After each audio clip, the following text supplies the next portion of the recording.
Hello and welcome to another episode of the Agency Leadership Podcast. I'm Chip Griffin, And I'm Gini Dietrich.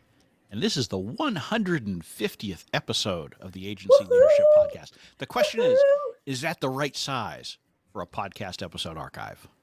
Right after this.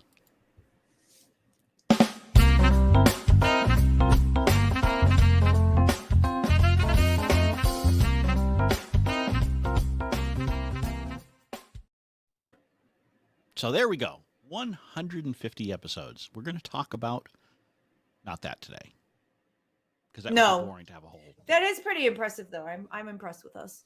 150 episodes. We've put up with each other for 150 episodes. No, I'm shocked that we've managed to get our act together enough to actually record that many episodes. So, but no. To be fair, if we had gotten our act together to do as many as we should have, it'd be probably closer to 175. But yeah, but you know, I think it's proof that you don't have to come out exactly every week at exactly the same time. People will still listen, because I know people listen to this show. True. So, what we are going to talk about today, though, is something more interesting than the self-congratulatory discussion that we just had.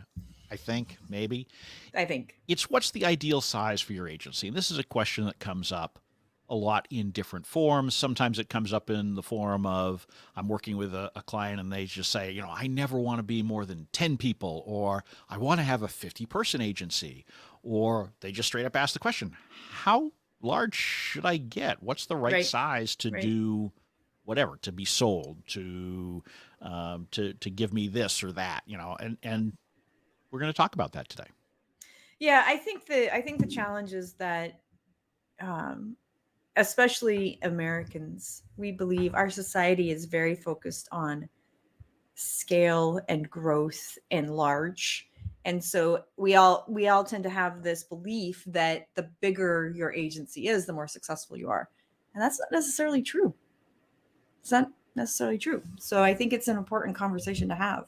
Yeah, and I think the flip side of that is that just because you're a large agency doesn't mean that it's harder work for you as the owner. Fair. Right? Because I see both sides of this. I see people who are just, you know, they're hell bent on building, you know, a $10 million agency, or they want to get to 50 people. And then just as many people who say, you know, I never want to be $1 million agency. I never want to have, you know, a large team. Neither one is necessarily the best approach, because it's thinking about your business, I think, in the wrong way. But you're right. Americans do tend to think about business in terms of size, and that's usually two things: headcount and revenue. Yep. Those are the two things. And for as long as I've been involved with the agency industry for 30 some years, and throughout that time, you always refer to agencies by their revenue and or headcount. And if you look at the lists that O'Dwyer's and other people put out, it's all about revenue and headcount. Yep. So it's what the measuring stick that we use, and it's absolutely the wrong measuring stick. It absolutely is. And it was a very hard lesson for me to learn as an agency owner, because early in my career, early in my agency life, we grew pretty fast. And I thought that adding more and more people was going to propel that growth even faster. And so I was hiring ahead of business that was coming in. Very stupid. And I had a team of 50 people. I did not have the revenue to support 50 people, 50 full-time employees. And I really believe that it would come because I had that many people, and we didn't have the right process in place. We didn't have the right structure in place. I didn't have the right experience. Like, there were all sorts of things wrong, but also I was borrowing against my line of credit to pay these people when I didn't have the revenue coming in. So now I'm suddenly $300,000 in debt because I've borrowed against a line of credit to pay these people, and the revenue's not matching it. And it was because I believed that the more people I had, the faster we would grow. And that just wasn't the case at all. Right. And this is a sidebar to the main conversation, but never, ever, ever use a line of credit to grow. No, lines of credit are so valuable stupid to have for agencies, but they're there to deal with emergencies, to smooth out cash flow, things like that. It should not be used as an investment tool for the growth of your agency. That was very stupid of me. Yeah, it's a tough lesson. A lot of people end up, you know, learning it the hard way over the years. Yeah. You know, hopefully we can help prevent you from doing that. But don't do that. When it comes to the size of your agency, I think the mistake that people make is that they think that there's a there's a direct relationship between the size of the agency and what you do as the owner. And the reality is that it really depends on how you structure your own role. And I know this is something that I tend to harp on quite a bit, but you need to figure out what that role is. And I've seen, multi-million dollar agencies where the owner is very hands-on in every detail of the business, and others where they're very hands-off. And not neither model is necessarily right or wrong. You need to figure out what works for you. So instead of saying, I don't want to be a 25 person agency because it's going to be not the kind of work I want to do, we'll sit down and define the kind of work you want to do and then see if you can't get there, if that makes sense, right? If you're continuing to grow and it's continuing to put more and more money in your pocket, because that, by the way, is the dollar sign figure you should be looking at. How much money you're putting in your own pocket, not how much is on the top line. That top line number, it's nice for bragging rights. It does absolutely nothing to pay your own bills, to pay your mortgage, to fund your retirement, to do any of those things that you want to do with it. Sorry, I had to take a cough break. Yeah, you're absolutely right. Okay, I'll cough in the microphone next time. You're absolutely right, because we tend to say, oh, well, gosh, if I have 25 people, then that means I have 25 direct reports, and that's 25 people I have to manage, and that's not the case at all. Like, you have to. Well, too often it is, right? I mean, I don't know about the agencies that I would die if I had that. But I've seen plenty of agencies where they've, the owner has got 12 or 13 direct reports, and it's nuts. You cannot do that. You cannot do that. How many direct reports you should have? 5, no more than 5. If you can't count them on one hand, you've got too many direct reports. That's insane. There's no way. So I mean, but I understand why, right? Because look, here's the thing. A lot of people have their perception of the size of the agency based on what they've done before. Sure. And so a lot of people have worked in a larger agency before they start their own, and they're like, oh, the red tape, the bureaucracy, the layers of management. You can grow and have reasonable amounts of red tape and management without having it be excessive. You just have to make the conscious decision to do that. Just because the big boys out there are doing that now doesn't mean it's the right way to do it. Correct. And I can understand that if you have 12 or 13 direct reports and you think you're going to double in size, and that, like, you can't handle the workload you have now, that does seem really intimidating and overwhelming. So yeah, you saying I'm going to go from 12 or 13 employees, aka direct reports, to 25, but you don't have any time left in your day. It makes sense that you would say, oh, I don't want to get to 25 employees. That makes total sense. But that's because you have too many direct reports. Right. And I think that people make the mistake of sitting there and saying, okay, I've got 5 people now, and oh my God, the amount of time I spend on HR issues is crazy. With just 5 people, I can't even imagine being 25. Guess what? If you do things right when you get to that level, first of all, you've got managers who are dealing with sort of the non-HR management of that employee that you're confusing as HR. Plus, you've hopefully hired some help to help you with HR, whether that's an office manager who's actually got some skill, an outside HR consultant. And of course, as you grow larger, you actually have full-time employees who handle things like finance and HR. So you shouldn't look at what you do now and say, if I'm 5 times as big, I have 5 times the amount of this kind of thing to deal with, because you should be getting help for that along the way. You don't just hire client service people and keep handling all of the rest of the running the business for yourself. So, and that's a mistake that people make, because they look at it in terms of, I'm just taking what I've got now and multiplying by 5 or 10 as I grow. Right. You're not. It's changing. Your role changes, the role of the team changes, the shape of the organization changes. It's not just the revenue and headcount that increases. Yes. And I know I've told this story before, but I have a really good friend who is co-founder in a web design firm. And probably 6 or 7 years ago, he went to his business partner and said, listen, I don't enjoy what I'm doing. I really want to do the marketing of the agency. I want to speak. I want to create content. I want to, do lead generation. I want to do the marketing. I don't want to manage developers. I don't want to manage designers. I don't want to do any of that. I don't want to run the business. I want to do this. And so they made him the chief marketing officer, and they brought in a CEO. So there are lots of ways that you can go about this that allow you to do what you want to do and what you do best, without it being an additional headache. Right. Now, the flip side of this is there's nothing wrong with continuing to have a small agency and not taking it up to a larger revenue or headcount size, right? So I'm not telling you that you need to do that. It really comes down to what you want to get out of the business and what you want your role to be, Right. and then evaluate things against that as things come along. And it may be that you decide for other reasons that you're never going to be 10 or 25 or 50 people, right? But don't use that as an artificial governor on your business. Right. Do it because it makes sense for the other things that you're doing, because otherwise you're going to end up making decisions based on something that doesn't really impact your happiness, your financial well-being, and the progress of your own career, because many of the agency owners who are listening to us have a long runway ahead of them and lots of career left. Mm-hmm. I think the other thing that we need to discuss is, outside of revenue and headcount, one of the most important things is whether or not you're making money. And you alluded to this earlier about putting more money in your pocket. So really, it's creating the business that you want to create, having the role that you want to have, and make the money that you should be making, A, and B, that allows you to have the lifestyle that you want to have. Because if you don't do those three things, you've just created a job for yourself and not a business. It's not a business that works for you. You're working for your business, which are two entirely different things. Right. And I think, I mean, look, that's something I work with a lot of small agency owners who think it's okay to have a salary that's not six figures. I don't understand that. I don't And that's either. not because I'm greedy and money oriented, although I am those things. I'm also those things.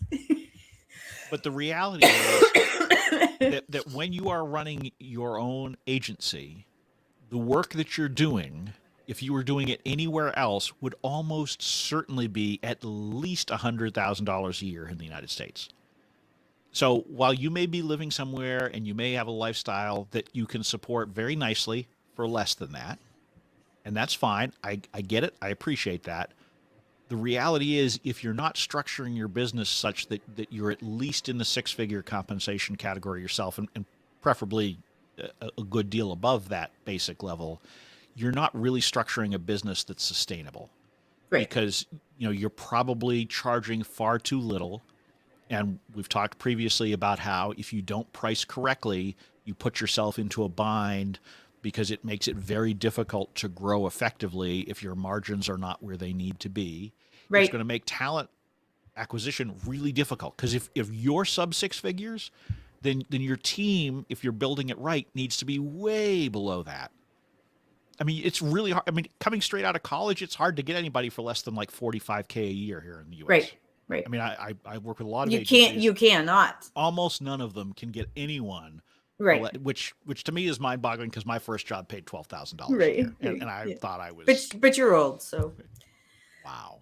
I'm not that much older than you are, so. In any case, moving along from that little dig, because look, here's the thing: you cannot be hiring employees that are at your salary level. Right. Right. That's not a structure that works. You need to have meaningful differentiation at every level within your agency. And so that means that each manager needs to be making meaningfully more, and that depends, you can define it however you want, but certainly we're talking 15 to 20% higher at each level.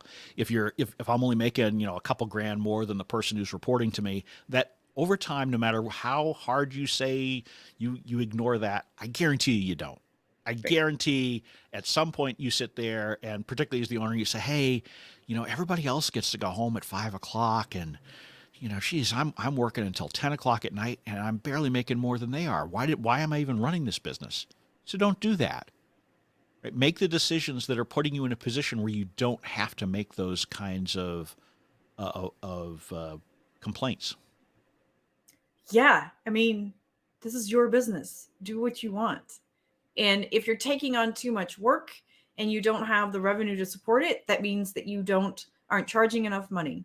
So you have to look at the whole thing holistically and say, okay, what do I want to do? How much do I want to work? Like, for me to work 40 hours a week, I would not enjoy that, because I like some of those things that I do beyond, my client service work. So for me, like, 50, 55, 60 hours a week is the right balance. Anything more than that, I'm going to die.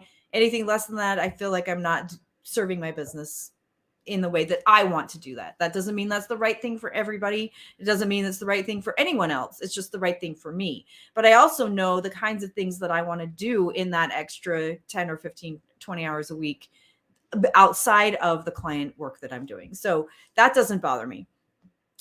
I also look at it and I say, okay, our goal this year is to have X amount of profit margin. So 20%, 25%, 30, whatever it happens to be. It's more than that, but whatever it happens to be, how are we going to achieve that? And how are we going to do it in a way that everybody is happy and that everybody's doing the things that they want to do? Those are the things that I look at every year. And I look at the business holistically to figure out if we're going to be able to get there.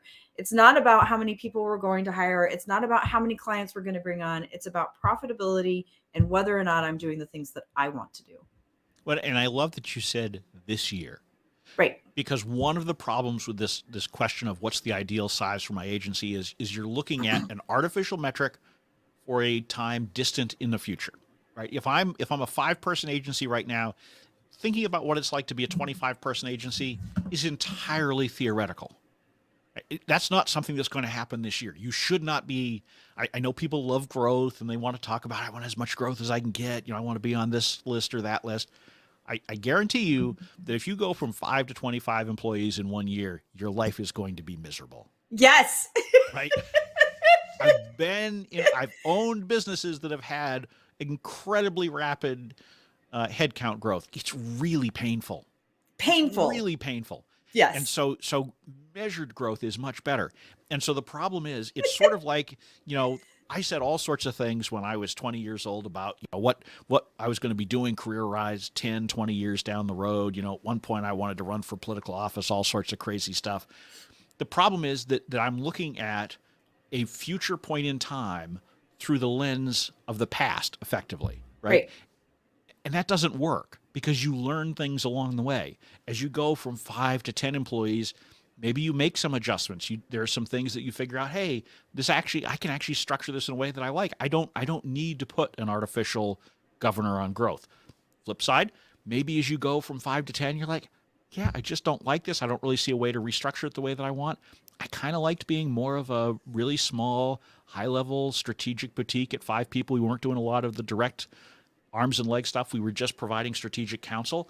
Cool. That's great. You can make those decisions because now you've got the data points to do it. And you're not, it's not based on some 5, 10, 15-year plan that's entirely theoretical at the time you put it together. Yeah. I think that's the most important thing is, I think it was Jill Manty who shared on Facebook a couple of days ago, something that somebody else had posted. She reshared it. And it said something along the lines of, you may get to a point in your life where what you've done is enough and you just want to do something else. And this isn't just for agency owners. I think this is for humans in general. Like, you may get to a point in your career where you're director level and you decide that that's enough for you and you're just going to continue laterally instead of vertically. Same thing with your business. You may get to the point where you're like, you know what, this is enough for me and I'm okay with that. And then maybe it changes again because life situation changes. Exactly. So you have to be open to the fact that things are going to evolve and change, sometimes month by month, sometimes year by year, sometimes, every 5 years, but it's going to change. That's the one thing you can guarantee. Right. And the key there is to be open to those things, to think about it, to look at the new information that you're developing, to look at how your own career and personal life and all that are evolving and how that impacts your decision making. Don't be stubborn. Don't sit there and say, well, so-and-so told me that, really you don't want to be more than 15 people, or in order to sell, you have to be at least this revenue, or any of these external things. Look at it in terms of the business that you have, the life that you have, and come up with the right solutions for you at that point in time.